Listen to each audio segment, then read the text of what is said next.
വാദവും പിത്തവും കഫവും കർമ്മനിരതമാകുവാൻ കളിക്കുന്ന കളിസ്ഥലങ്ങളിൽ കയറി ചെയ്തു തീർക്കുവാനുള്ള കർമ്മവ്യാപാരങ്ങൾ അനുസ്യൂതം വന്നുകൊണ്ടിരിക്കുമ്പോൾ അവയെയൊക്കെ തടഞ്ഞു നിർത്തി ബോധത്തെ വിഷയലോകങ്ങളിൽ നിന്ന് ഒറ്റയടിക്ക് സാൽമ്യം വരാതെ പരബ്രഹ്മ സ്വരൂപത്തിലേക്ക് കൊണ്ടുപോകുവാൻ ശ്രമിക്കുന്നത് അധികാരിഭേദം അറിയാതെ ചെയ്യുന്ന കച്ചവടം മാത്രമാണ്.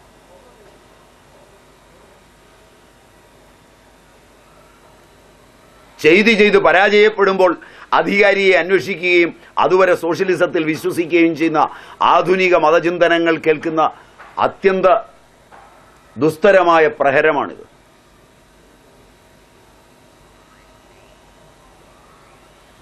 ഇതൊരുപക്ഷെ മതത്തിന്റെ മൗലിക സ്വഭാവങ്ങളിലേക്ക് പോകുന്നതിന് മുമ്പ് ശരീരശാസ്ത്രത്തിന്റെയും മനഃശാസ്ത്രത്തിന്റെയും അറിവ് നേടാതിരുന്നത് കൊണ്ട് തന്നെയല്ലേ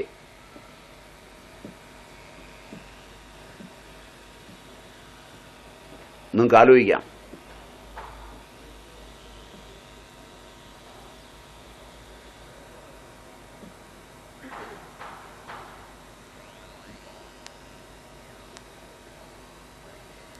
കൂടുതൽ ശ്രദ്ധയോടെ പഠിക്കാം.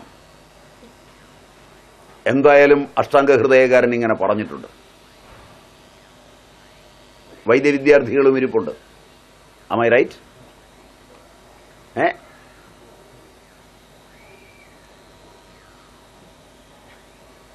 ക്രോധം, വിശപ്പ്, ധ്യാനം, ശോകം, ശ്രമം ഇവ ഓജസ്സിനെ ക്ഷയിപ്പിക്കും.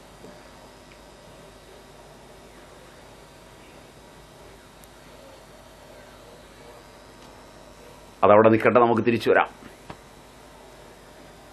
ആയുർവേദം പറയുന്ന ദൈവസങ്കല്പത്തിലേക്ക് വരുന്നതിന് മുമ്പുള്ള ബോധം ഈക്ഷിച്ചതാണ് പറഞ്ഞത്. ആ ഈക്ഷണത്തിന്റെ ഫലമായി തന്നിൽ ലയിച്ചിരിക്കുന്ന ശക്തിയെ മെല്ലെ വികസിപ്പിച്ചു. അത് സന്താനത്തിനായി ആഗ്രഹിച്ചു.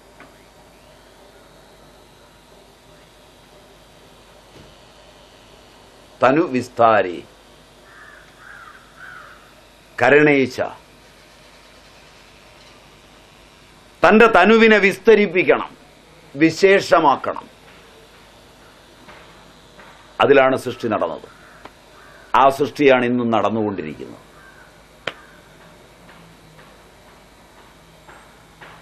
തനുവിസ്താരത്തിനുള്ള ആഗ്രഹം ജനിക്കാതെ ബ്രഹ്മചര്യം പോവുകയോ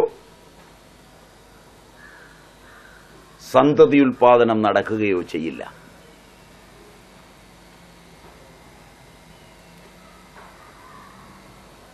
തന്നെ വിസ്തരിപ്പിക്കുവാനുള്ള ആഗ്രഹമാണ്, തന്നെ വിശാലവും വിപുലവും ലോകവും ആക്കുവാനുള്ള വിശേഷവിധിയായ ആഗ്രഹമാണ് ഈ പ്രപഞ്ചത്തിന്റെ ആധാരം.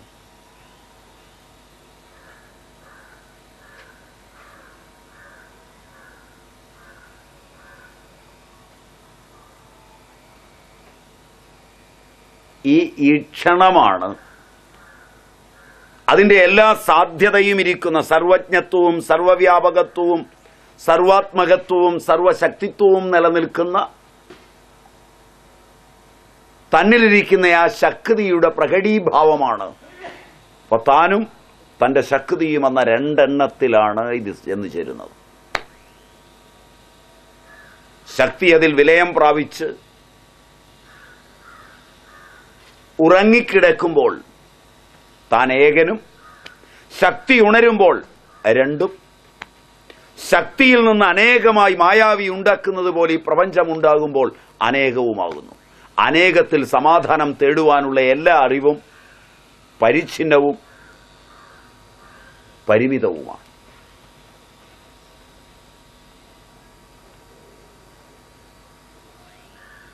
ഏതനേകത്തെയും ഏകത്തിലേക്ക് സംയോജിപ്പിച്ചു കൊണ്ടുവന്ന് പരിഹാരം തേടുവാനുള്ള ഏത് ശ്രമവും വിജയമാണ്.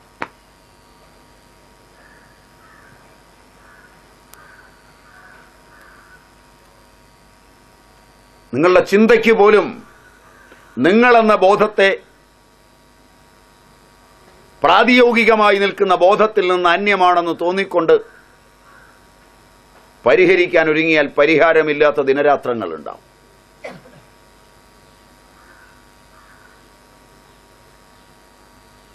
പരിഹരിക്കാൻ പറ്റാത്ത ആ സംക്ഷോഭത്തിൽ നിന്നുകൊണ്ട് പരിഹാരം കിട്ടുന്നില്ല എന്ന പരാതിയാണ് ലോകത്തിൻ്റെത്. എല്ലാ അച്ഛൻ്റെയും എല്ലാ അമ്മയുടെയും എല്ലാ മക്കളുടെയും എല്ലാ ബന്ധുജനങ്ങളുടെയും എല്ലാ സഹകാരികളുടെയും എല്ലാവരുടെയും പരാതി താനും അവരിനും വന്ന രണ്ട് വികസിപ്പിച്ച് കൊണ്ടുപോയിക്കൊണ്ട് പരിഹരിക്കാൻ പറ്റുന്നില്ലെന്നാണ്.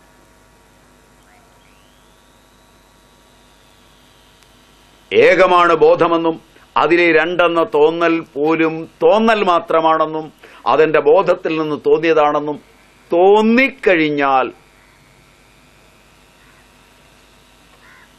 അറിയാതെ പോലും പരിഹാരം വരലേ.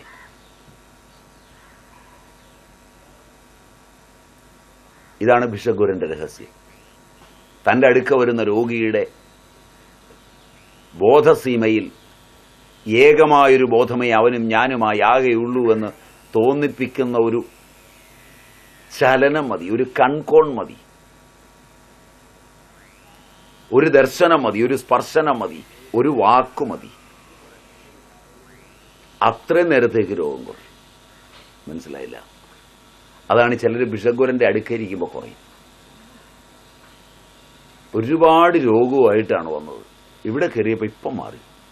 പക്ഷെ ഇവിടുന്ന് ഇറങ്ങിയാൽ വീണ്ടും ഈ പൊതിക്കെട്ട് വരുമോ എന്നറിയില്ല. മനസ്സിലായില്ല?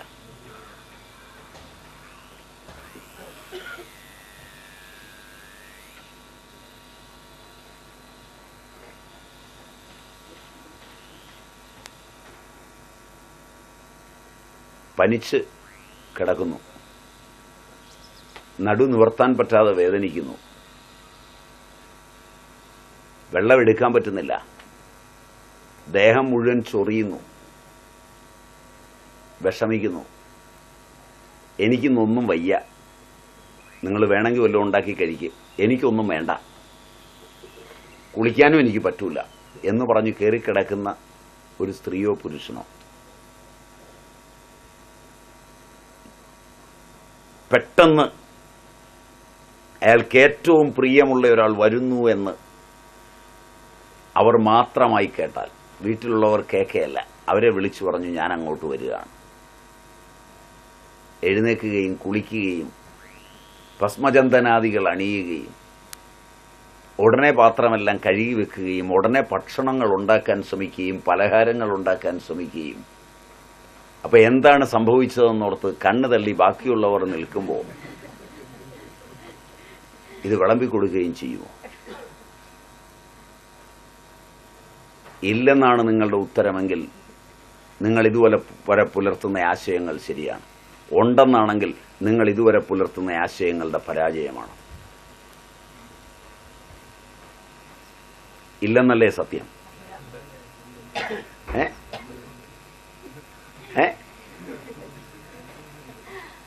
ഞാൻ പറഞ്ഞതല്ല, ഞാൻ നിർബന്ധിച്ച് പറയിപ്പിച്ചതല്ല, നിങ്ങൾ സ്വഭാവേന പറഞ്ഞതാണെങ്കിൽ രോഗമുണ്ടോ?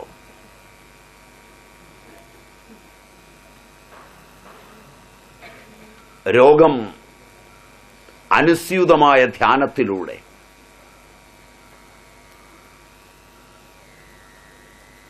അനുസ്യൂതമായ വിചാരത്തിലൂടെ രോഗിയും രോഗിയുടെ ചുറ്റുപാടും ഉണ്ടാക്കിയെടുക്കുന്ന ഒരു മായാവൃത രൂപം മാത്രമല്ലേ?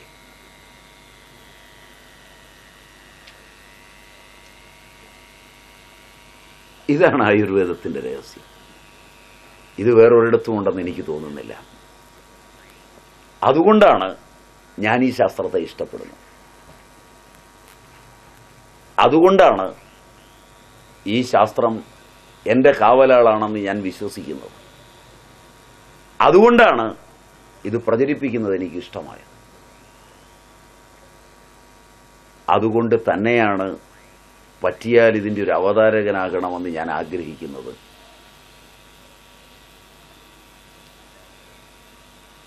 അതിലഭിമാനിക്കുന്നു. അതിൻ്റെ പാരമ്പര്യത്തിൽ എവിടെയെങ്കിലും പെട്ടുകിട്ടിയാൽ അതൊരു അസുലഭ സൗഭാഗ്യമായി കരുതുന്നതും അതുകൊണ്ട് തന്നെയാണ്. ചുമ്മാതല്ലെന്ന് സാരം. നിങ്ങളുടെ 1000 ചോദ്യങ്ങൾക്കുള്ള ഉത്തരം അതിലടങ്ങിയെന്നാണ് എനിക്ക് തോന്നുന്നത്. മനസ്സിലായില്ല? അതുകൊണ്ട് ഉച്ച സമയത്തും ബാക്കിയുള്ള സമയത്തും എന്നെ വെറുതെ വിടാൻ എളുപ്പമാകുമെന്ന് എനിക്ക് തോന്നുന്നു.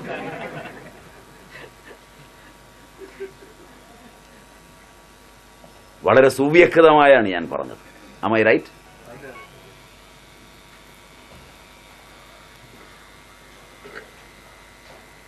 എന്തുകൊണ്ടെന്ന് പാടി നടക്കേണ്ടി വരികയില്ല. മനസ്സിലായില്ല?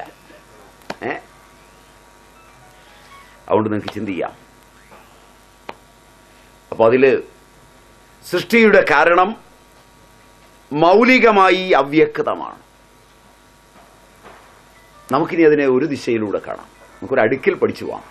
അപ്പോൾ ആദ്യമുള്ളത് ഏകം, 2 അതിനകത്തിരിക്കുന്ന ഒരു അവ്യക്തത മായ, ആ ചലനാത്മകമായ ശക്തി. നമുക്കതിനെ ഇവിടെ മുതൽ ശക്തി എന്ന് വിളിക്കാം. Am I right? മായ എന്ന് പറയുമ്പോഴത്തേക്ക് ഒരു സൃഷ്ടിക്കാൻ യോഗ്യമായ സാധനമാണെന്ന് തോന്നൽ തലച്ചോറിൽ ഉണ്ടാവില്ല. മനസ്സിലായില്ല?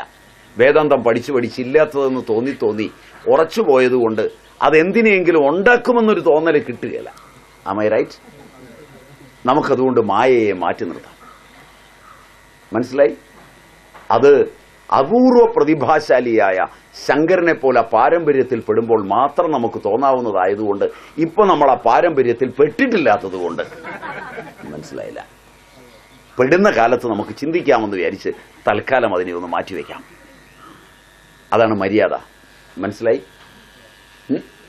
നമ്മളെ പാരമ്പര്യത്തിൽപ്പെട്ട് ആ പാരമ്പര്യത്തിന്റെ വിളക്ക് കയ്യിലെന്തി ആ പാരമ്പര്യത്തിന്റെ ചരടിൽ മുറുക്ക പിടിച്ച് അല്പം പോലും വിടാതെ, കാരണം ലോകം ഏറ്റവും അധികം പൾസിച്ചിട്ടുള്ളതും ഏറ്റവും അധികം എതിർത്തിട്ടുള്ളതും ആ എതിർപ്പുകൾ തലച്ചോറിൽ കിടക്കുന്നതും ശങ്കരന് നേരെയാണ്. മനസ്സിലായില്ല? അതുകൊണ്ട് ആ എതിർപ്പിനകത്ത് നിന്നുകൊണ്ട് അത് തന്നെ പഠിക്കണമെന്ന വ്യാമോഹം വിഡ്ഢിത്തമാണ്. അതിനിയും ജന്മങ്ങൾ കൊണ്ട് ശുദ്ധമാകട്ടെ, ശങ്കര സങ്കല്പങ്ങളിലേക്ക് ഉയരട്ടെ. അന്ന് പഠിച്ചാൽ മതി, തിരക്കൊന്നും കൂട്ടണ്ട. മനസ്സിലായില്ല? അല്ലെങ്കിൽ നിങ്ങൾ അതിന്റെ മുകളിൽ എഴുതാൻ പോകും. ശരിയല്ല. നിങ്ങളുടേത് എഴുതിയാൽ അത് അശുദ്ധമാവുകയും ചെയ്യും. അതുകൊണ്ട് അത് അവിടെ ഇരിക്കട്ടെ. നമുക്കതിന് പര്യാപ്തവും നമുക്ക് മനസ്സിലാകുന്നതും ശങ്കരനും പരമഗുരുവായിരിക്കുന്ന ഗൗഡപാദന്റെ ചിന്തകൾക്ക് സുശക്തമായ അന്നത്തെ ജനതയ്ക്ക് മനസ്സിലാകുന്ന ഒരു വാക്കുകൊണ്ടെന്നാണ് പഠിപ്പിച്ചത്. സൃഷ്ടിക്കുവാൻ ചേതനമായ വിശേഷത്തെ ശക്തി എന്ന് നമുക്ക് തൽക്കാലം വിളിക്കാം. മനസ്സിലായി? സാരസ്വതന്മാരുടെ ഇടയിൽ ബംഗാളത്തിലും ശൈവാഗമങ്ങളുടെ ആരംഭഭൂവായ കാശ്മീരത്തിലും ഈ പദം ഉപയോഗിച്ചാണ് അവർ പഠിച്ചത്. അതുകൊണ്ട് നമുക്ക് ശക്തി എന്നതിനെ വിളിക്കാം. ശക്തി. അപ്പം ഏകമായ ബോധം, 2 ശക്തി. ഇതിൽ കൂടാതെ നമുക്കിതിനെ ഒന്ന് 3 ആക്കാം. ഇതങ്ങ് പെരുകും. ഇത് 2 അടുത്തിരുന്ന് കഴിഞ്ഞാൽ 2 ആയിട്ടിരിക്കുകയില്ല. നിങ്ങൾ 2 അടുത്തിരുന്നാലും ചൊറിഞ്ഞും പറഞ്ഞും അവസാനം 3 ആവൂലേ? അതുപോലെ. മനസ്സിലായില്ല? അങ്ങനെ തന്നെ ഇത് സംഭവിക്കുന്നേ. അതുകൊണ്ട് അടുത്തിരിക്കാതിരിക്കണം. മനസ്സിലായില്ല? പക്ഷെ നിങ്ങൾ അടുത്തല്ല എന്ന് പറഞ്ഞുകൊണ്ട് അത്യന്തം അടുത്തിരിക്കുന്നു. മനസ്സിലായില്ല? അത്യന്തം അടുത്തായാൽ കൂടുതൽ അപകടമായി. ഭാവാത്മക പ്രത്യേകതയുടെ, ഭാവാത്മക പ്രക്രിയയുടെ മൗലിക സ്വഭാവമാണ്.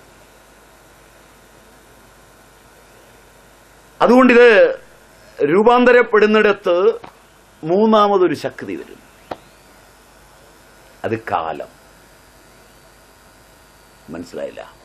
ഈ ആദ്യമുണ്ടായിരുന്ന എല്ലാം നിഹിതമായിരിക്കുന്ന ബോധം ആദ്യം സൃഷ്ടിക്കുന്ന ശക്തിവിശേഷമായി പരിണമിക്കുകയും 2 പരിണാമവിധേയത്തിന് കാലമാകുന്ന കാലമായി പരിണമിക്കുകയും ചെയ്യും.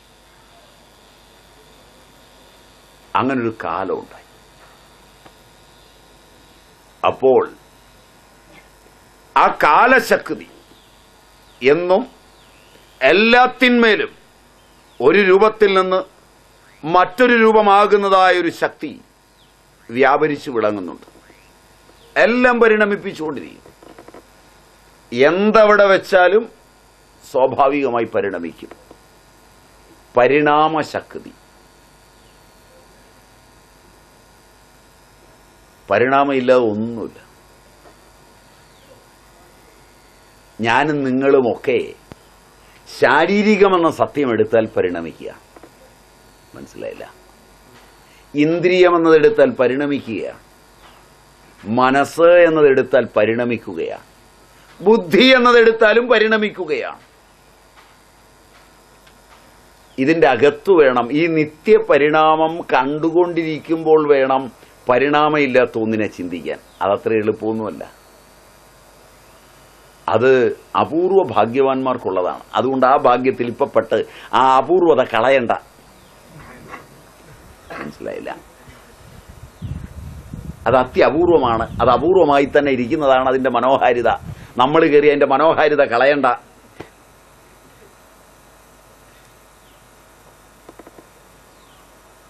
അപ്പൊ ഈ പരിണമിപ്പിക്കുന്ന ശക്തി അതുണ്ട്. അത് നമുക്കറിയാം, നമുക്ക് ബോധ്യപ്പെടും. അത് സത്യമാണ്. Am I right? എന്തും ആദ്യം എത്ര മനോഹരമായിട്ടാണ് ആ സൈക്കിൾ തുടയ്ക്കുകയും കഴുകുകയൊക്കെ ചെയ്തത്. 2 ദിവസം കഴിഞ്ഞപ്പോഴേക്ക് അത് പരിണമിക്കുന്നു എന്ന് കണ്ടപ്പോൾ തുടയ്ക്കലൊക്കെ നിർത്തി. ശരിയല്ല? ശരിയല്ല? ഒരു കൊച്ചിനെ ഇങ്ങനെ കുളിപ്പിക്കുകയും പൊട്ടുതൊടിക്കുകയും പൗഡർ അടിക്കുകയും ഒക്കെ ചെയ്തു. കുറച്ച് കഴിഞ്ഞപ്പോഴെന്തായി? ഇത് പഴയ രൂപത്തിലിരിക്കുന്നില്ല,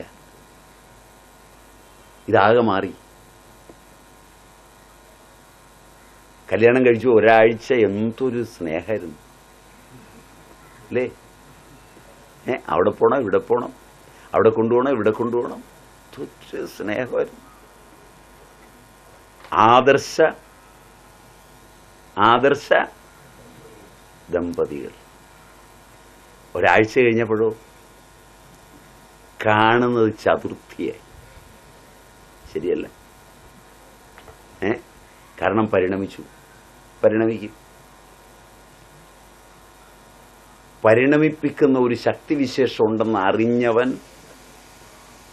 ആ ശക്തിയാണ് പരിണമിപ്പിക്കുന്നതെന്ന് അറിയുകയും അവളെ മനസ്സിലാക്കുകയും ചെയ്ത് കൈപ്പിടിയിൽ അതിനെ ഒതുക്കും. അശാന്തി ഉണ്ടാവും. തനിക്ക് മാത്രമല്ല, അന്യർക്കും.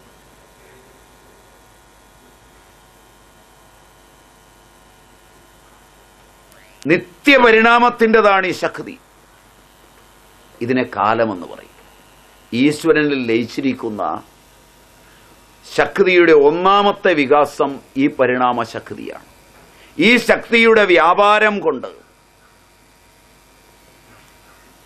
ഈ ശക്തി വ്യാപരിക്കുമ്പോൾ സത്വം, രജസ്, തമസ് എന്ന് ശക്തി തന്നെ 3ആയി പരിണമിക്കും. ആ പരിണമിപ്പിക്കുന്നത് ഈ കാലമാണ്. ഇതാണ് ദ്രവ്യ പഠനങ്ങളിൽ ആയുർവേദം മൗലികമായി സ്വീകരിക്കുന്നത്.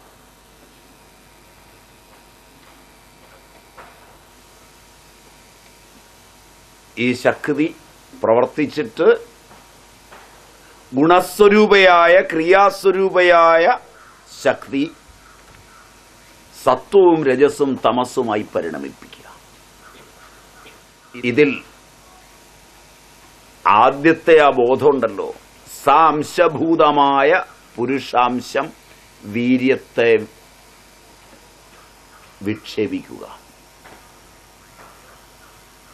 അപ്പോഴിത് ചൈതന്യധന്യമായി സ്പന്ദിക്കുക. ഇതാണ് സൃഷ്ടിയുടെ ആദിരൂപം. ഈ ഹൈപ്പോത്തസിസിൽ നിന്നുകൊണ്ടാണ് ആയുർവേദം എന്ന നെടുങ്കൻ കോട്ട കെട്ടിയുണ്ടാക്കിയിരിക്കുന്നത്.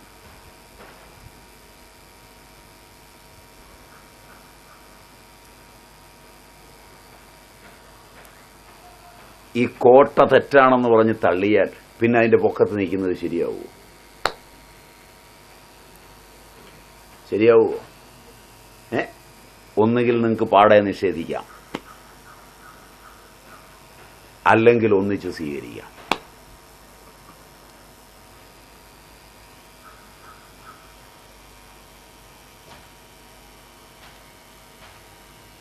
എങ്ങനെയാണിതുണ്ടായത്? അപ്പോൾ ഒരാളിൽ രോഗം രൂപാന്തരപ്പെടുമ്പോഴും കാലശക്തിയുടെയും സത്വരജസ് തമസ്സുകളുടെയും സ്പന്ദനം തിരിച്ചറിഞ്ഞ് രോഗങ്ങളൊന്നുമില്ലാത്ത ഒരു ഭാവത്തിൽ നിന്നാണ് ഇവൻ ഇങ്ങനെ രൂപാന്തരം പ്രാപിച്ചു വന്നതെന്നും ഈ വഴിയിൽ തിരിച്ച് അങ്ങോട്ട് ചെന്ന് കഴിഞ്ഞാൽ ഇവന് പഴയതുപോലെ ആകാമെന്നും അറിയുന്നതാണ് ചികിത്സ.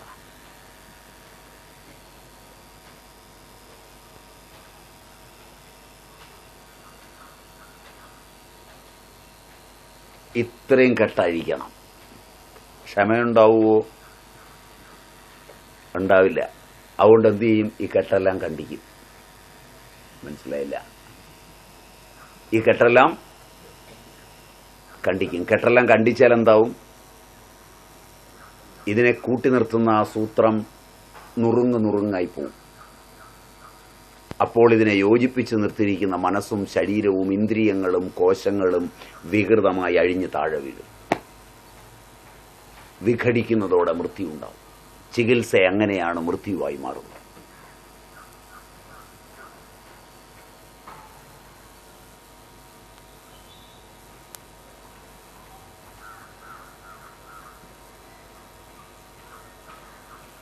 ഇത് രഹസ്യമാണോ? ആണെങ്കിൽ ഇത് ആയുർവേദ രഹസ്യമാണ്.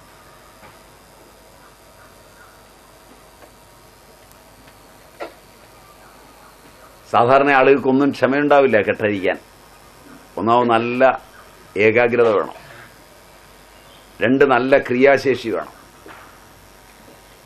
നല്ല ക്ഷമ വേണം. അതിലേറ്റവും കുറവുള്ള സാധനം അവസാനം പറഞ്ഞതാ, ക്ഷമ. അല്ലാത്തവൻ പിശകുരനാകരുത്.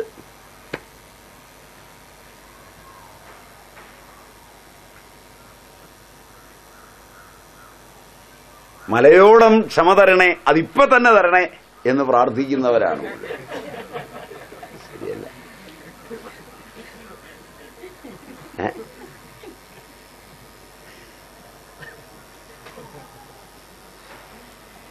കിട്ടുവോ?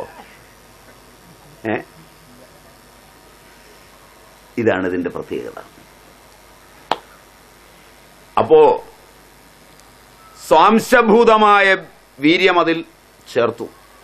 ഇന്ന വിധത്തിലെന്ന് വ്യവഹരിക്കാനാവാത്ത അവ്യക്തം. അവ്യക്തത്തിൽ നിന്ന് ആ ശക്തി ചേരുകയാൽ മഹത്തത്വം. മഹത്വം അതിന് പേര് പറഞ്ഞത് എല്ലാം ഉണ്ടാക്കുന്നത് കൊണ്ടാണ്. മഹാൻ തത്വം, മഹത്തത്വം എല്ലാം അതിലുണ്ട്. അതിൽ നിന്ന് എടുത്തുകൊണ്ടുവരാൻ പറ്റാത്തതൊന്നുമില്ല. ഒരു ചെപ്പയുള്ളൂ, അതിൻ്റെ അകത്തുനിന്ന് പന്തും തൂവാലയും തുണിത്തരങ്ങളും ഒക്കെ മായാവി എടുക്കുന്നത് പോലെ കണ്ടിട്ടുണ്ടാവുമോ?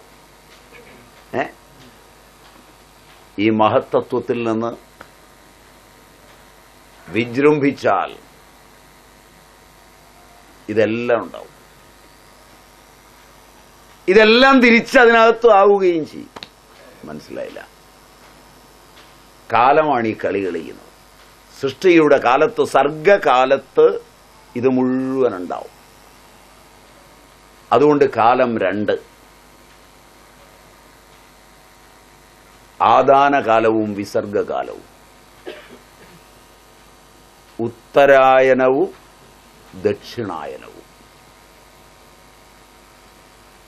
അതൊക്കെ ചേർത്ത് പഠിക്കണം.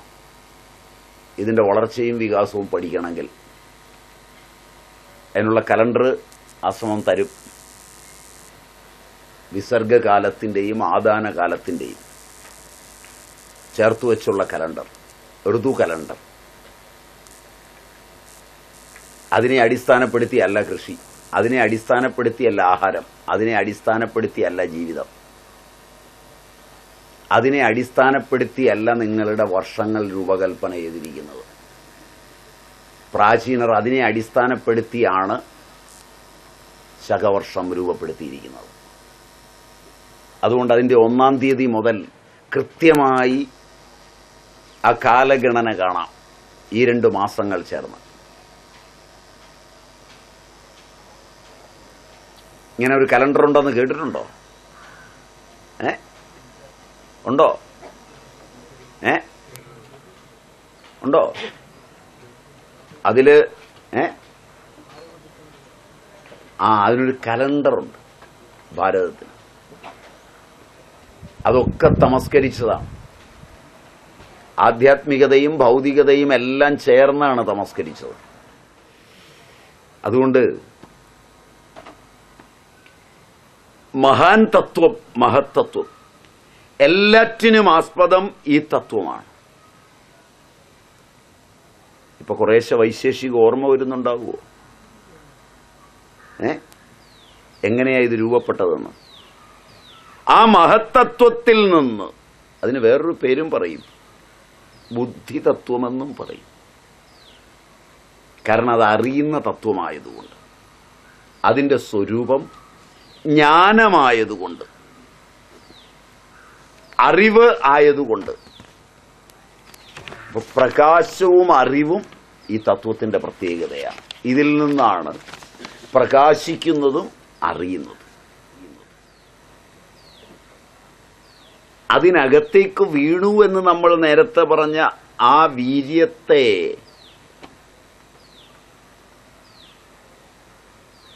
ചിദാഭാസൻ എന്നാ വിളിക്കുന്നത്. അവനായതിൻ്റെ മുഴുവൻ കാരണം.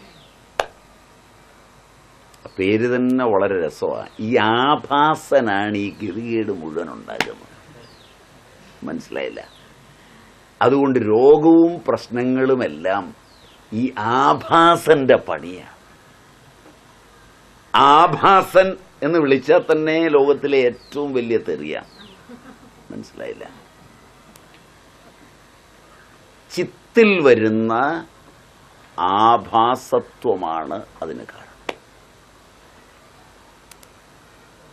അപ്പൊ ചികിത്സകൻ എല്ലാ അനന്തങ്ങളെയും, എല്ലാ വ്യവഹാരങ്ങളെയും, എല്ലാ വേറുകൃത്യങ്ങളെയും, എല്ലാ വിഷമതകളെയും തള്ളി ഇവനിലൊന്ന് എത്തണം. ഇവൻ എങ്ങനെ വേദനിക്കുന്നു? ഇവന് വേദനിക്കരുതല്ലോ. ഇവൻ എങ്ങനെ ചൊറിയുന്നു? ഇവന് ചൊറിയരുതല്ലോ. മനസ്സിലായില്ല? അപ്പൊ കാലവും ശക്തിയും ചേർന്ന് ആഭാസനായിത്തീർന്ന ഇവൻ ശുദ്ധനല്ലാതായതുകൊണ്ടാണ്, അശുദ്ധിയാണ് രോഗം, വികാരമാണ് രോഗം. മനസ്സിലായില്ല? ആയുർവേദം ഏറ്റവും കൂടുതൽ പ്രാവശ്യം പറയുന്നത് ഈ അവസാനം പറഞ്ഞ പദമാണ്. അശുദ്ധി എന്ന പദത്തെക്കാളേറെ എളുപ്പം മനസ്സിലാകുന്ന പദം വികാരം. ഒരർത്ഥത്തില് ഈ ജീവിതം ഒരു രോഗമാണ്. കാരണം ഇത് വികാരമാണ്.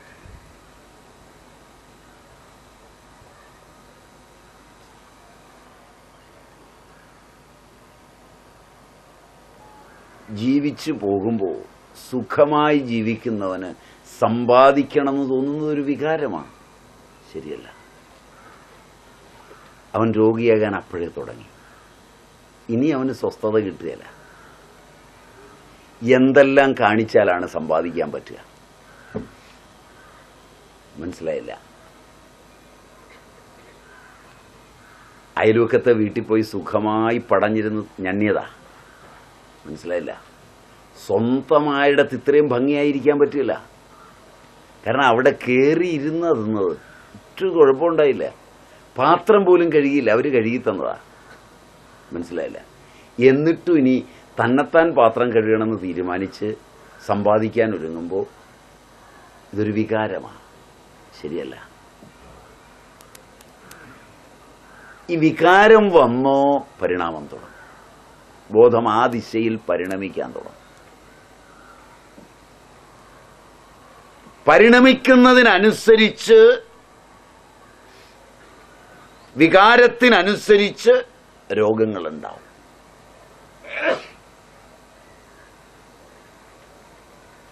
അപ്പൊ ഞാൻ എത്ര വികാരവാനായി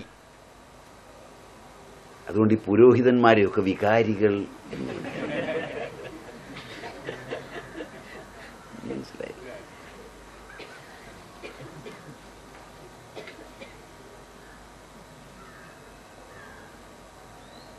ഇതിന്റെ കാരണം അതാ, വികാരമാണ് രോഗം.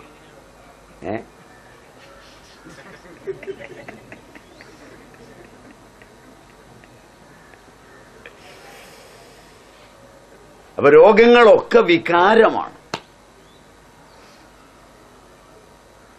ആ വികാരമില്ലാതെ സ്വസ്ഥിതിയിലിരിക്കുന്നതാണ് ആരോഗ്യം. സ്വത്തിൽ സ്ഥിതമായിരിക്കുക, ആത്മസ്വരൂപത്തിൽ സ്ഥിരമായിരിക്കുക. എപ്പോഴിരിക്കും? സമദോഷ സമാഗ്നിശ്ച സമധാതുമലക്രിയ പ്രസന്നാത്മേന്ദ്രിയമന സ്വസ്ഥ ഇത്യഭിധീയതേ. അപ്പോഴേ ഇരിക്കുകയുള്ളൂ. മൗലികമായ ഘടകങ്ങളൊക്കെ സമമായിരിക്കുക.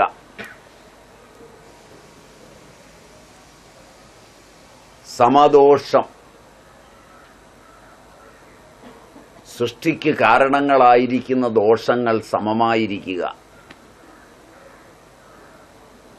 അത് ദുഷിപ്പിക്കുന്ന ദൂഷ്യങ്ങൾ,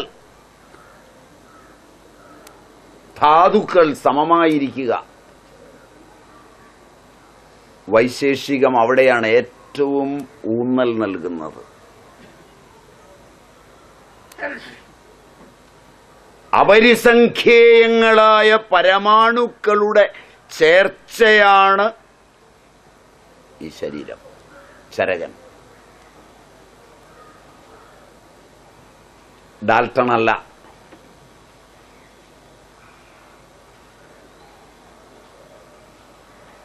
അറ്റംസ് ആർ ഇൻഡിവിസിബിൾ പാർട്ടിക്കിൾ എന്നൊക്കെ പറഞ്ഞ് പോസ്റ്റുലേറ്റ് രചിച്ചിട്ടുള്ള ഡാൽട്ടന്റെ ചിന്തകൾ പോലും ആകാതിരുന്ന കാലത്തെഴുതിയതാണ്. അപരിസംഖ്യേയങ്ങളായ പരമാണുക്കൾ. സൃഷ്ടിക്ക് കാരണം പരമാണു അല്ല, ചേർച്ചയാണ് സൃഷ്ടിക്ക് കാരണം. കാലം ചേർച്ചയെ ഉണ്ടാക്കുമ്പോൾ രണ്ടണുക്കൾ ചേർന്നുള്ളതിനാണ് സൃഷ്ടിക്ക് കാരണമാകുന്നത്. അതിനെ ദ്വണു എന്നാണ് വിളിക്കുന്നത്. അത് കൂടുതൽ സൂക്ഷ്മമാണ്, സ്ഥൂലമല്ല.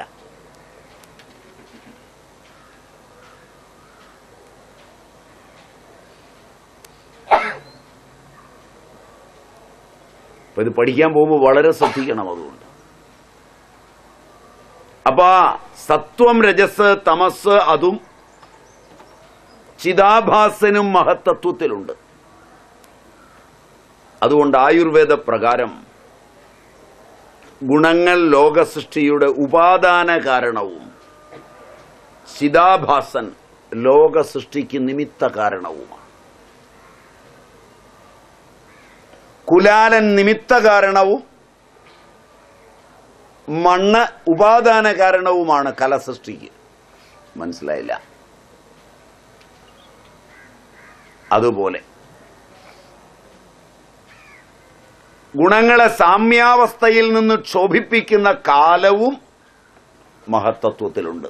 ഈ മൂന്നെണ്ണമാണ് ഇതിന്റെ മൗലിക അടിത്തറ. അപ്പോൾ ചിദാത്മാവ്, സത്വാദി ഗുണങ്ങൾ, കാലം, ഇവയുടെ ചേർച്ച കൊണ്ടുണ്ടായതാണ് മഹത്തത്വം. ഈ തത്വം ഭഗവാന്റെ സങ്കല്പ രൂപമായ ജ്ഞാനത്തിന് വിഷയീഭവിച്ചിരിക്കുന്നു. അപ്പോൾ അഹംതത്വമുണ്ടാകുന്നു. മഹത്തത്വം കാരണം, അഹംതത്വം കാര്യം. അഹംതത്വം വിശേഷം, മഹത്തത്വം സാമാന്യം.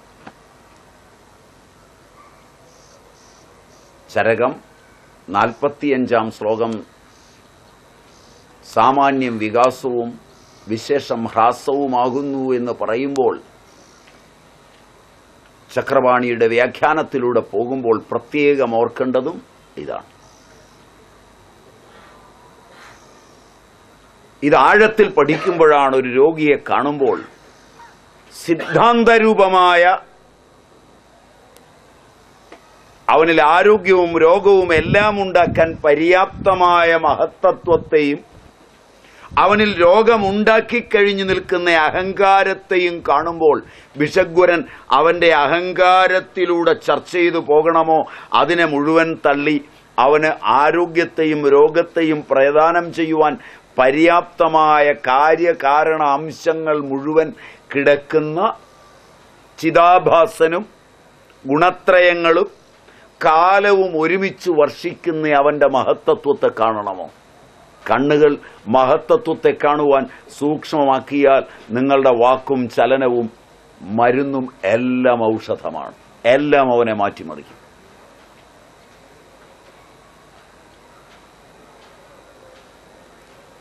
നിങ്ങൾ മരുന്നൊന്നും എഴുതുന്നതിന് മുമ്പ് നിങ്ങളിൽ അവൻ വിശ്വസിച്ചുറച്ചു വന്നിരിക്കുന്നുവെങ്കിൽ നിങ്ങളുടെ ശബ്ദം കേൾക്കുമ്പോൾ തന്നെ രോഗം പോകും.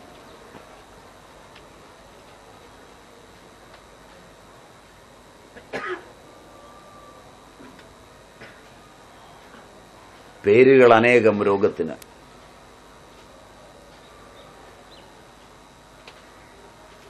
ആരോഗ്യത്തിന് ഒരു പേരേ ഉള്ളൂ.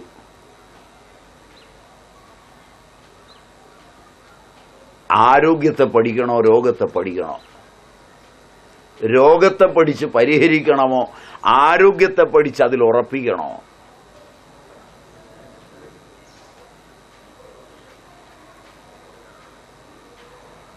ഇത് ആയുർവേദ രഹസ്യം.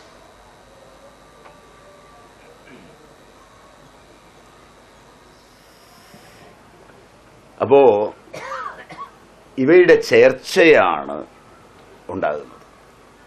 ആ മഹത്തത്വം കാരണവും അഹങ്കാരം കാര്യവും. ഇത് തന്നെ കർത്താവ്. കാര്യവ്യവഹാരത്തിന് വിഷയം ഭൂതങ്ങൾ, ഭൂത തന്മാത്രകൾ. അതെങ്ങനെയാണ് ഉണ്ടായത്? ഈ അഹങ്കാരത്തിൽ സത്വാഹങ്കാരം, രാജസാഹങ്കാരം, താമസാഹങ്കാരം. അതെങ്ങനെയാണ് ഉണ്ടായത്? ഈ തത്വത്തിൽ പ്രകാശിക്കുന്ന ജ്ഞാനമായ ചിതാഭാസൻ പ്രവേശിച്ചത് മുതൽ അവൻ കർത്താവും അഹങ്കാരം കാരണവുമായി തീർന്നു. അതിൽ നിന്ന് മനസ്സ് സത്വാഹങ്കാരത്തിലുണ്ടായി, ഇന്ദ്രിയങ്ങൾ രാജസാഹങ്കാരത്തിലുണ്ടായി, ഭൂതങ്ങൾ താമസാഹങ്കാരത്തിൽ നിന്നുണ്ടായി. നമുക്കിതിന് വേറൊരു പേരിടാം. ആയുർവേദത്തിന്റെ ചികിത്സാശാസ്ത്രത്തിന്റെ അടിസ്ഥാനം ഇവിടെ വെച്ചാണ് മൂന്നായി പിരിയുന്നത്. അതിൽ സത്വാധിഷ്ഠിതമായ മനസ്സിനെ അധിദൈവമെന്ന് വിളിക്കാം.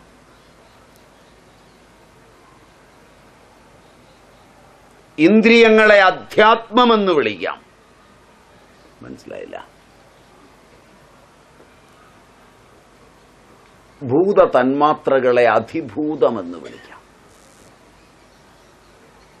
കാരണമായിരിക്കുന്ന അധിഭൂതത്തിന്റെ ചേർച്ച ഇവയോട് ചേരുമ്പോഴാണ് ആയുസ്സും ആരോഗ്യവും ചർച്ചാ വിഷയമാകുന്നത്. സത്വം, ആത്മാവ് ഇവയുടെ സംയോഗം, ശരീര ഇന്ദ്രിയ സത്വ ആത്മ സംയോഗം.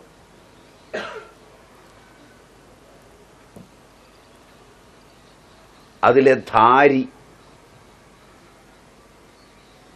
അതിനെ ജീവൻ എന്ന് വിളിക്കും. അതാണ് ചികിത്സാധികൃത പുരുഷൻ. അതെത്ര കാലമുണ്ട്? അതിൻ്റെ കാലം നിത്യകം, അനുബന്ധം.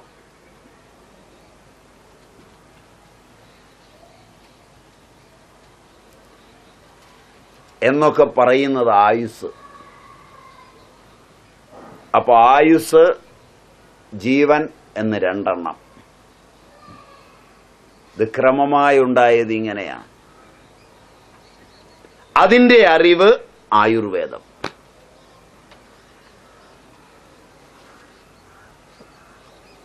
ജീവനെയും അതിരിക്കുന്ന കാലത്തെയുമാണ് ഇത് പഠിക്കുന്നത്.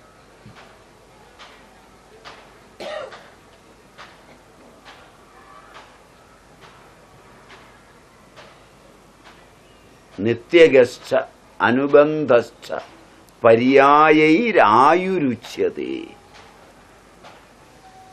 പഠിക്കാനുണ്ടല്ലേ? ഇതിങ്ങനെയാണ് ക്രമമായി വികസിച്ചു വരുന്നത്.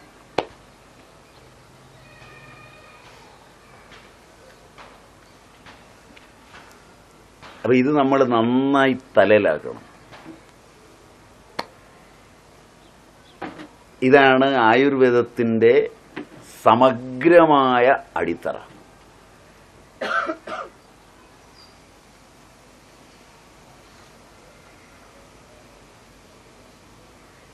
ഇത് മൂന്നായി പിരിയുമ്പോൾ ഈ മൂന്ന് തലങ്ങളിൽ രോഗമുണ്ടാവും. അതാണ് ഉപനിഷത്തുകൾ 3 പ്രാവശ്യം ശാന്തിക്ക് പ്രാർത്ഥിക്കുന്നത്.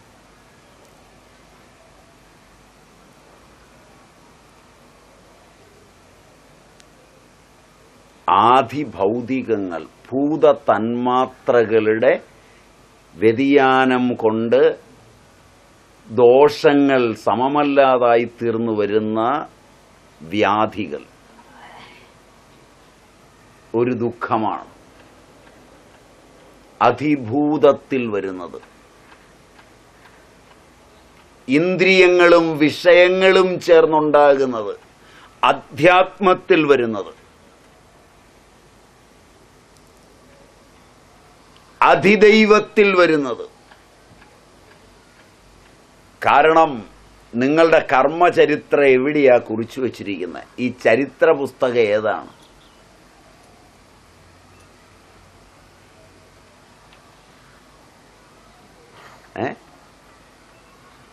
ഇതെവിടെയാ പോയി കിടക്കുന്നത്? നിങ്ങളിത് ചരിത്രത്തിൽ നിന്ന് തോണ്ടിക്കളഞ്ഞു അല്ലേ? കാരണം നിങ്ങൾ കൃത്യമായി കാണുകയും ഒളിച്ചു വെച്ച് കാണുകയും ഒക്കെ ചെയ്തത് ആരോ ഒരാൾ നിങ്ങളുടെ സോഫ്റ്റ്വെയർ പരിശോധിക്കാൻ വരുന്നു എന്ന് പറയുമ്പോൾ നിങ്ങൾ എന്ത് ചെയ്തു? അത് ഡിലീറ്റ് ചെയ്തു. മനസ്സിലായില്ല? ബുദ്ധിമാനായതുകൊണ്ട് റീസൈക്കിൾ ബിന്നിൽ പോയി വീണേക്കാമെന്ന് വിചാരിച്ച് അവിടെ നിന്നും കളഞ്ഞു. മനസ്സിലായില്ല? ശരിയല്ല, ശരിയല്ല. ഏതെങ്കിലും കാരണവശാൽ ഇത് ഹിസ്റ്ററിയിൽ കിടപ്പുണ്ടോ എന്ന് സംശയിച്ച് അവിടുന്നും തോണ്ടി ദൂരത്ത് കളഞ്ഞു. മനസ്സിലായില്ല? എഞ്ചിനീയർ സോഫ്റ്റ്വെയർ ആയതുകൊണ്ട് സോഫ്റ്റ്വെയറിൽ എങ്ങുമില്ല എന്ന് ഉറപ്പുവരുത്തി. ഒരു ടെക്നോളജി കൊണ്ടും ഇനി ഇതാരും കാണുകയില്ല എന്ന് ഉറപ്പുവരുത്തിയിരിക്കുമ്പോഴാണ് ഹാർഡ്വെയറിൽ നിന്ന് ഇവൻ കയറി വരുന്നത്. മനസ്സിലായില്ല?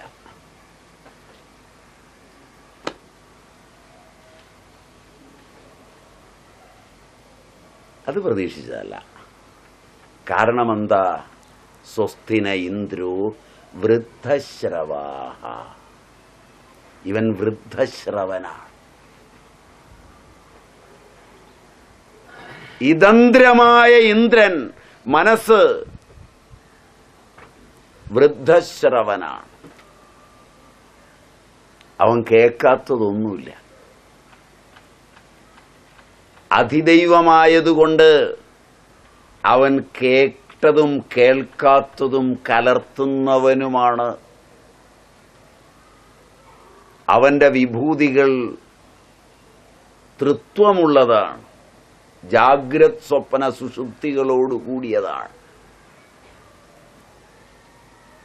അതുകൊണ്ട് അവന്റെ സ്വപ്നത്തിൽ അത്രൈഷ ദേവ സ്വപ്നേ മഹീമാനമനുഭവതീയദൃഷ്ടം ദൃഷ്ടമനുപശ്യതി ശ്രുതം ശ്രുതമേവ അനുശൃണോതി ദേശദിഗന്ധരശ്ച പ്രത്യനുഭൂതം പ്രത്യനുഭവതി ദൃഷ്ടം ച അദൃഷ്ടം ച ശ്രുതം ച അശ്രുതം ച അനുഭൂതം ച അനനുഭൂതം ച സച്ച അസച്ച സർവം പശ്യതി സർവഃ പശ്യതി. ഇത്രയും പോക്കിരിയാണിത്. ഇവനെ വെച്ച് വേണം കളിച്ച് ആയുസ്സും ആരോഗ്യവും നിലനിർത്താൻ. കളിക്കുന്നവനിതറിയില്ലാതെ വികാരം പൂണ്ട് കളി മുഴുവൻ പൊളിഞ്ഞ് കുത്തുവാളയെടുത്ത് കളിയിൽ നിന്ന് എന്നെ ഒന്ന് രക്ഷിക്കണമെന്ന് പറഞ്ഞ് വേറൊരുത്തൻ്റെ അടുക്ക ചെല്ലുമ്പോൾ അവൻ ഇതിലും കളിച്ച് കുളവായി നിന്നാൽ മനസ്സിലായില്ല, എവിടെ രക്ഷിക്കും? അന്ധന നയിച്ച പോലാവും.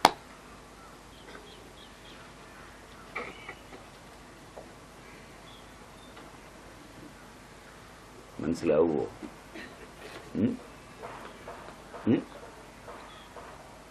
അപൂർവ വൈദ്യനെ തേടിയുള്ള യാത്രയിൽ മാനവൻ പഠിക്കേണ്ടത് ഇതാണ്.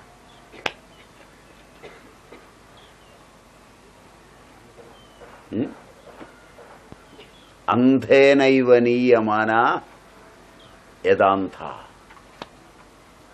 അവിദ്യായാമന്തരേ വർത്തമാനാഹ ദംദ്രമ്യമാണ പര്യന്തി മൂഢ ജംഘന്യമാന പര്യന്തി മൂഢ അന്ധേനൈവ നീയമാന യഥാന്ത.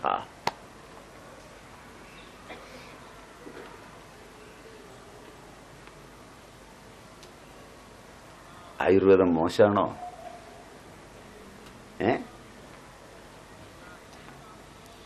ആയുർവേദത്തിന്റെ പഠനവും പ്രസിദ്ധിയും പ്രചരണവും വലിയ അപരാധമാണോ?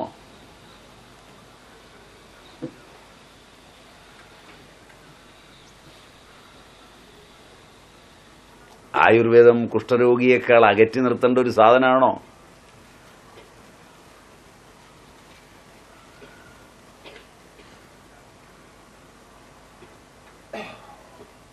പഠിച്ചു നോക്ക്. വളരെ അടുക്കിലാണ് ഈ ആചാര്യന്മാരിത് പറഞ്ഞിരിക്കുന്നത്. ഇതിൽ നിന്നാണ് ആദിബല പ്രവൃത്തങ്ങളും ജന്മബല പ്രവൃത്തങ്ങളും ദോഷബല പ്രവൃത്തങ്ങളും സംഘാത ബലപ്രവൃത്തങ്ങളുമായ സത്യങ്ങൾ ചുരുളഴിഞ്ഞഴിഞ്ഞു വരുന്നത്. ഇതിനെയെല്ലാം കൊണ്ടുവന്ന് ഈ ഒരെണ്ണത്തിൽ കൊണ്ടുവന്ന് ഒപ്പിക്കുക. ഇതിനെത്ര തപസ്സും എത്ര സ്വാധ്യായവും എത്ര അന്വേഷണവും പ്രാചീനൻ നടത്തിയിട്ടുണ്ടാവും. ആയുഷികൾക്കായി നമസ്കരിക്കാം നമുക്ക്. എന്നിട്ട് നമുക്ക് അവരുടെ ഈ സന്ദേശങ്ങളെ കുറെ കൂടെ അടുത്ത് മനസ്സിലാക്കാൻ ശ്രമിക്കാം. അങ്ങനെ കാലശക്തി, അതായത് പരിണാമശക്തി, ചിച്ഛക്തി, ചിദാഭാസ ചൈതന്യം ഇവയോട് ചേർന്നിരിക്കുന്ന ആ ബോധം ജ്ഞാനേന്ദ്രിയങ്ങളും കർമ്മേന്ദ്രിയങ്ങളും മനസ്സും ഭൂതതന്മാത്രകളുമായി പരിണമിച്ചപ്പോൾ അതിലെ താമസാഹങ്കാരത്തിൽ നിന്നുണ്ടായ ഭൂതതന്മാത്രകൾ, അതിലെ ആകാശം ഭഗവത് സങ്കല്പത്തിന് വിഷയീഭവിച്ചപ്പോൾ സ്പർശമുണ്ടായി. ആയുർവേദം ഇന്ദ്രിയങ്ങളും വിഷയങ്ങളുമായുള്ള സംബന്ധത്തെ വൈശേഷിക വിജ്ഞാനത്തിന്റെ അടിസ്ഥാനത്തിൽ രൂപപ്പെടുത്തുന്നത് ഇവിടെയാണ്. സ്പർശമുണ്ടായി. അത് വികാരം പ്രാപിച്ചപ്പോൾ, സ്പർശം വികാരം പ്രാപിച്ചപ്പോൾ വായു ഉണ്ടായി. ആ വായുവിന് വീണ്ടും വികാരം വന്ന് രൂപതന്മാത്രത്തിന്റെ ഉൽപ്പത്തിക്കു കാരണമായി. അതിൽ നിന്ന് തേജസ്സുണ്ടായി. അപ്പോൾ തേജസ്സിന്, അഗ്നിക്ക് ശബ്ദവും രൂപവും എന്ന രണ്ട് ഗുണങ്ങളുമുണ്ട്. ഇങ്ങനെ ക്രമമായി വർത്തിക്കുന്നതായാണ് ആയുർവേദം സ്വീകരിക്കുന്നത്. ഇത് സ്വീകരിച്ചുറപ്പിച്ച് പഞ്ചീകരണത്തെ പഠിച്ച ആയുർവേദം പഞ്ചീകരണത്തെയല്ല ചികിത്സാശാസ്ത്രത്തിൽ ഉപയോഗിക്കുന്നത്, ത്രിവൃത്കരണത്തെയാണ്.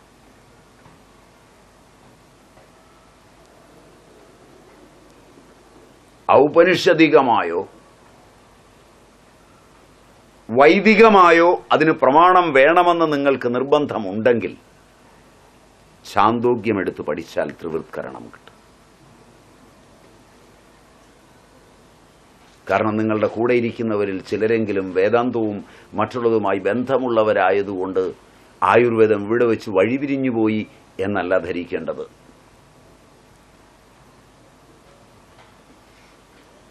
അവിടെ ശ്വേതകേതുവാണെന്നാണ് എൻ്റെ ഓർമ്മ.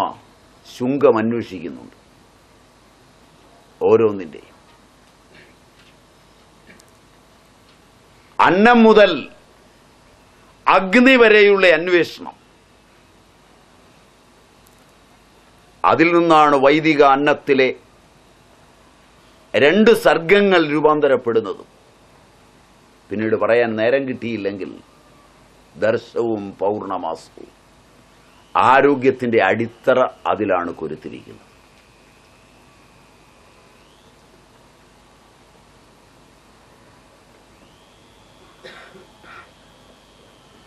ഓം പ്രജാപതയെ സ്വാഹ. ഈ ആഹൂതി ഇല്ലെങ്കിൽ ആരോഗ്യമില്ല. പ്രജാപതി ഇവിടെ അഗ്നിയാകുന്നു.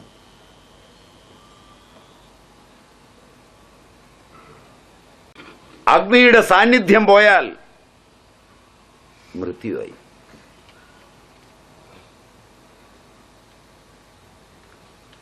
അഗ്നി ഏതേത് കോശങ്ങളിൽ നിന്ന് ഏതേത് അവയവങ്ങളിൽ നിന്ന് പിൻവാങ്ങുന്നു അവയുടെ മരണമായി.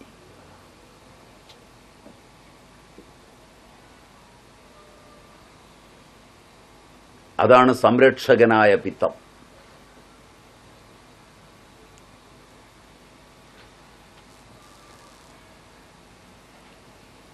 ജീവിക്കുന്നത് സൃഷ്ടിക്കും സംരക്ഷണത്തിനും മേലാണ്, സംഹാരത്തിനു മേലല്ല. മനസ്സിലായില്ല? അപ്പൊ ജീവിക്കാനുള്ള ലൗകിക ഇച്ഛയുടെ 2 ആഹാരങ്ങളാണ്. 1 ദർശം, 2 പൗർണമാസം. ഓം പ്രജാപതയെ സ്വാഹ. ഓം സോമായ സ്വാഹ. സോമം ഔഷധീനാം അധിപതി. കഫം കം കൊണ്ട് ഫലിക്കുന്നത്.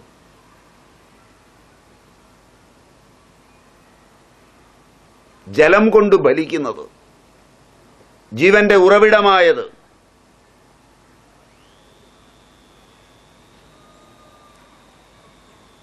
ഇതൊക്കെ രഹസ്യമാണോ? ഇതൊക്കെ രഹസ്യമാണോ? ആണോ? ആണെങ്കിൽ ആയുർവേദം രഹസ്യമാണ്. ആയുർവേദ രഹസ്യമല്ല, ആയുർവേദം എന്ന രഹസ്യമാണ്. നമ്മളൊന്നുകൂടെ മൊഴി മാറുക. കാലുമാറലാണല്ലോ നമ്മുടെ പണി.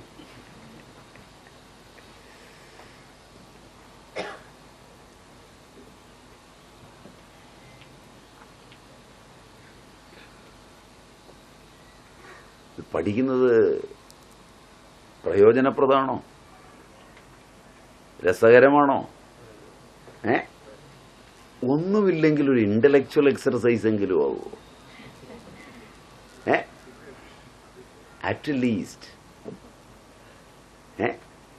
വെറുതെ ഇരിക്കുമ്പോൾ പരദൂഷണവും കുശുമ്പും പറയുന്നതിന് പകരം ആരോടെങ്കിലും ഇരുന്ന് അപഗ്രഥിച്ച് പറഞ്ഞ് തൻ്റെ ബുദ്ധിയെ പ്രചോദിപ്പിക്കുവാനെങ്കിലും ഇത് കൊള്ളുവോ? ഒരു ഗായത്രി പുരസ്സരണത്തിന്റെ പ്രയോജനമെങ്കിലും.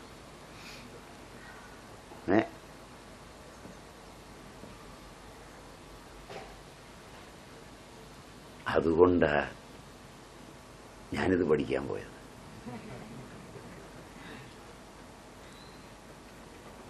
അതുകൊണ്ടാ പഠിച്ചത്. ജീവിതം മുഴുവൻ വെറുതെ ഇരിക്കേണ്ടി വരുമ്പോൾ ഒറ്റയ്ക്കിരുന്ന് എൻ്റെ വിവിധ രൂപങ്ങളോട് എനിക്ക് സംവദിക്കുവാനും കൈകോർക്കുവാനും കൈവെക്കുവാനും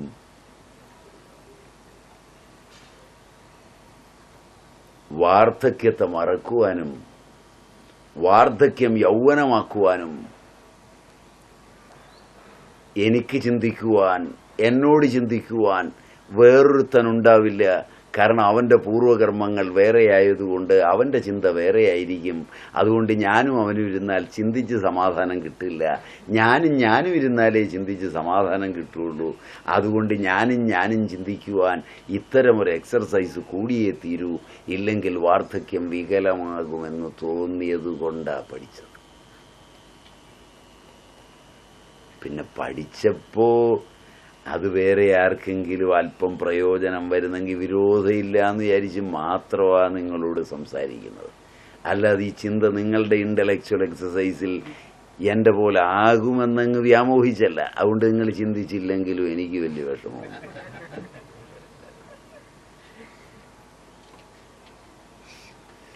തല്ലിപ്പൊളിയാണെന്ന് തോന്നുന്നില്ലേ?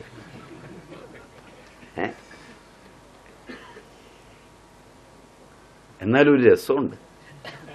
ഉണ്ടോ? ഒരു മഹാ തല്ലിപ്പൊളിയാണെന്ന് തോന്നുമെങ്കിലും ഒരു രസമുണ്ടോ?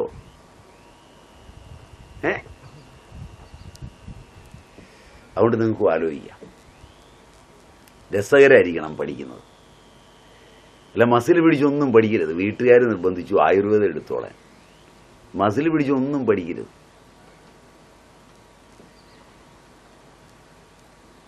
ഇതൊക്കെ പിന്നീട് പ്രയോജനപ്പെടും.